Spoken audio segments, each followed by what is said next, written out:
Our subscribers get it, with exclusive access to breaking news, briefs, reactions, opinion, and process. iPolitics. Are you up for it? Good afternoon and welcome to the second in a series of iPolitics panel talks. My name is Christopher Waddell. I'm the director of the School of Journalism and Communication here at Carleton University. And we're at Carleton today where we're going to talk a little bit about the state of politics and what Canadians think about politics. To do that, I'm joined by Frank Graves of Ecos Research and also Professor Jennifer Robson, who is in the Clayton Riddell Political Management Program here at Carleton University. It's been quite a week for politics, and it's been quite a week for Canadians watching politics. They've probably been more interested than they've been in for quite a while. And we're going to talk a little bit about that and try to get a sense of what Canadians think about politics these days. And start with you, Frank. What are Canadians, when Canadians think about politics, what do they think about, and how has that changed in the last little while? Well, if we look at sort of their immediate outlook, it's actually pretty bleak.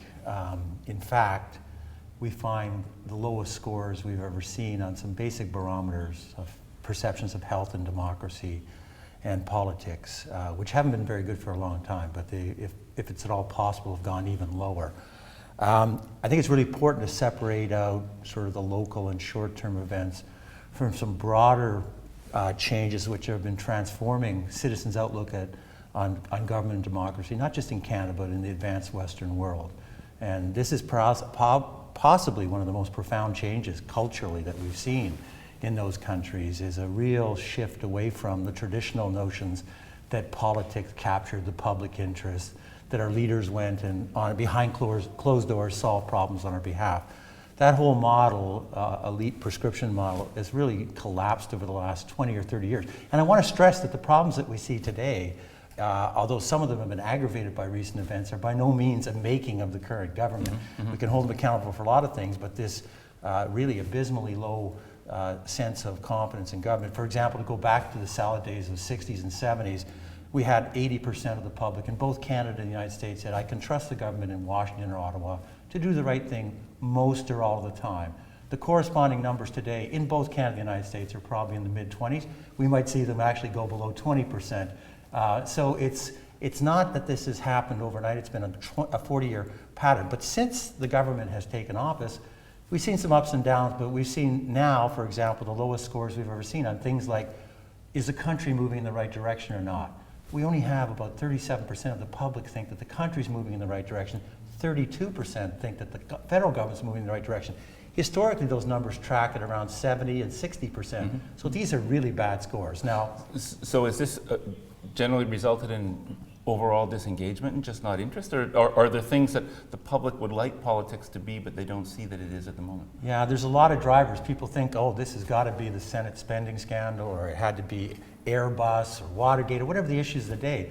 But what's remarkable is that if you look at most advanced Western countries, the trend lines, which have very different event histories, work in lockstep. So there's something much bigger going on than simply the issues of the day. Otherwise, you couldn't explain the fact that patterns all look the same. They're aggravated by events of the day, but it's basically a shift in a society which is now much more individualistic, less collective, less respectful of authority, less deferential. Some of those things are good, but they bring with them a scarcity of trust. The recent problems, though, I think have been aggravated by a continued sense that politics and democracy no longer focus on the public interest. That's really, if you were to strip it away and find the fundamental drivers, this isn't really about me, it's about them and their friends, or big business, or any number of other players, but it's no longer about me and people like me. So Jennifer, from the perspective of political management, yeah. I think that's a fair assessment, first of all, and second of all, if it is a fair assessment, what can or should be done, or does anybody really want to do anything about it? Well, I think there's a couple of different things to differentiate. I mean, there's the issue of, do we get the politics that we want? And I think it's pretty clear, no, we don't. And it's, some of the essence of political marketing is essentially to leave the voters wanting something from you. And can talk about, then do we get the politics that we need in order to solve the kinds of social priorities and things that people are economic priorities as well, that people are identifying. I think there, Frank is pointing to some really important long-term trends. But the bottom line is we get the politics that we're willing to pay for. And that means pay for in terms of, our tax dollars, absolutely, but also in terms of our voting behavior, our engagement with political parties, and our engagement with the political system outside of political parties. But presumably, at any given time, somebody thinks we get the government we want because they voted for somebody, and there are other people who think they didn't get the government they want because they want someone else in there. Have those attitudes hardened or changed over time? Is it something different? I think there's been a bit of a distraction in terms of thinking that, well, we didn't get the government we wanted, if only we could just get better people in. And that's been a bit of a and then there's been the conversation around, well, we didn't get the government we want, we just need to change the way that we vote. And fundamentally, I think, for as long as consumers, basically, voters, continue not showing up and not participating. We can debate whether voters are consumers, but that's a different issue. That's a great segue to take off, because I do think there's been some changes, that the sort of kind of obviousness of the fact that voters are consumers today wasn't at all obvious 10, 20 years ago. And what we've seen is consumers in the extent of they want instant gratification? Or no, not at all. No, this is not, consumers, our citizens haven't changed. It's the parties that have changed. The old game was, okay, parties would say, let's figure out what is the most appealing platform to the greatest sum of all people. We'll maybe shuffle a little left or right to pick people up. And whoever provides the most compelling picture of what provides the best picture for me and the country, the overall match with the public interest, they're going to win power. That is no longer how things work. There's been two fundamental changes. First of all, now power is assembled not through defining the center and moving left or right as need be to get your greatest part of that. It's now defined by finding a constituency of some sort on one end of the pole, and then arraying other layers of special interest on a single issue topic. To build a big enough group that allows you to Yeah, and what's also going along with this is a shift, I think, in a focus from policy and trying to find answers to the public interest to a focus on politics nonstop. So I give you an example. Our government, and they're not unique in this, in as little as 2006, spent about $35 million doing what is public opinion polling, which is not like who gets off the plane first. It was communications and policy. Last year it was about $3 million. In that year, 2006, they spent about the same amount, a little bit more in advertising. Now they're spending maybe $150 million on advertising, $3 million, of which half of it is to evaluate advertising. So in other words, basically there's nothing being spent on sort of the policy or listening side. It's all about persuasion. You'd see similar changes in the staffing of political office. The last election in the United States was an $11 billion affair. The campaign never stops, and it's a constant effort to find out, not how do I get my guy out, how do I keep the other person home? Okay, but the complaints you hear from people about it, and you see it in the United States, you also see it here, is some of that manifests itself in politics being too partisan, in being too much, everybody being mad and angry and yell. I mean, in the United States we've had a great example, but here too to some degree as well. But politics is also about winning and losing. Somebody wins and somebody loses. How do you both satisfy the public's interest if they're not happy with what is going on at the moment, with a system that says there are winners and there are losers, and for 4 years these guys are going to win and someone else is going to lose? Yeah. Jennifer? Well, I think there's also a difference between, losing on an issue and then painting somebody as a loser who has no capacity to, engage or have any standing in the debate anymore. So, there is that difference between painting somebody as, this is my opponent in this debate and this is my enemy, for whom I need to seek and destroy. I'm thinking about some of the debate that's taking place in the Senate these days, and so much of it is so deeply, it's not even partisan, it's deeply personal. I almost wonder if, because we're hearing signs of Canadians getting more engaged now. I don't know, maybe we've hit the bottom. Maybe we can only get better. Yeah, there isn't much more to go. Trust in politicians is now at 12 points, and confidence in people are doing the right thing is at 20 points. How much lower can you go? That's some mild comfort, I guess. But I think we have to at least squarely confront the possibility that there's something new going on, that the basic institutions, the way democracy is designed to operate in our society, no longer matches the kind of society we have. It worked fine in an era where it was invented, where most people, say, worked in agriculture or extractive industries. Most of them didn't have university education. There certainly wasn't no internet, no mass media. That kind of model worked really well. They sent their leaders off to figure these things out on their behalf. But now, because we can communicate faster, it's we're more educated, we're more skeptical, and I don't think that those models, which involve a kind of basic level of trust, or charter between citizens and their institutions. They may be afraid to the point where they're no longer work. We find in some of our polling that the public tell us, I don't think that the party system is any longer the right way to find solutions. And we might have to just look at the possibility. Look, I look at the thing like what's happening to voting behavior, say where are these things expressing themselves most dramatically. And in Canada in particular, they're expressing themselves most dramatically in a generational schism that's opened up, which is really, really alarming. In terms of voting behavior and things yeah, like but that. It's broader than that. I think it's affecting the entire nature of the country and our economy, our vitality, and so forth. So back in 1993, about 2/3 of young people voted. About 85% of senior citizens voted. And those two groups were equally sized at that time. Let's fast forward to the last election. Seniors are now 50% relatively bigger by share of population because our population is graying. But second of all, voting rates have gone halfway as much amongst young people. So the relative impact of a young vote is a quarter of what it was in, say, 1993. On top of that as well now, older people who used to vote across both parties are remarkably unified around the incumbent.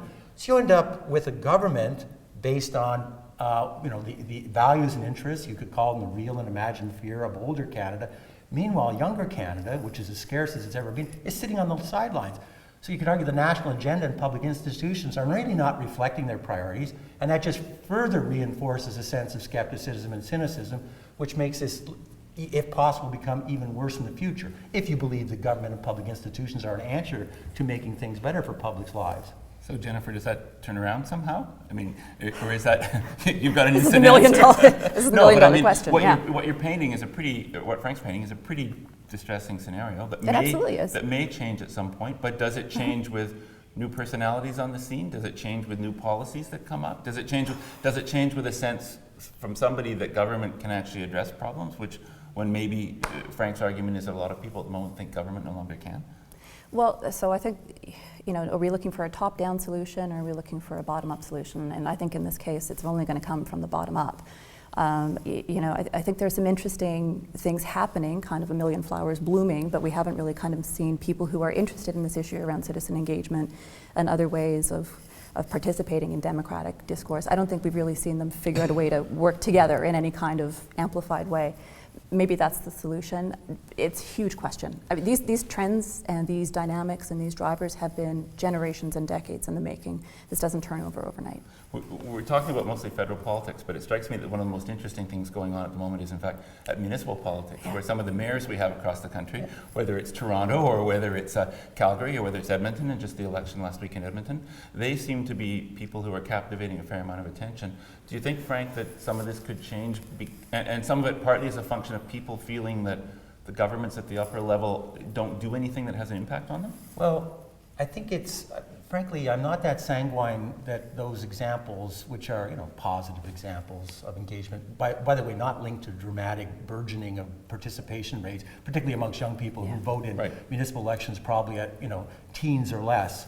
But I do think there are some potential answers. And we look at what's different between the way things worked when they were relatively healthy versus today. And it's not that long ago. Yes, these things have been percolating and developing for a long time, but some of this more precipitous recent decline, I think, is linked to the shift from sort of the way parties constructed ideas that they tried to market to the public as the best overall solution to the public interest, to this new permanent campaign, which has all kinds of esoteric methodologies and stuff the public couldn't even suspect, trying to always find out how to tweak or manage the message or other types of tools.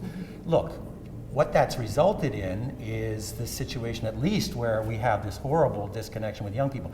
Well, one answer, and I don't expect it's going to happen soon, but I think it would be a marvelous thing to look into, would be to institute mandatory voting. Now, I'm a bit of a libertarian, and I don't believe government should tell me what to do, but sometimes the inventory of ills associated with some kinds of problems are so large that we say, okay, we're going to have speeding limits, or they're going to say I got to wear a seatbelt.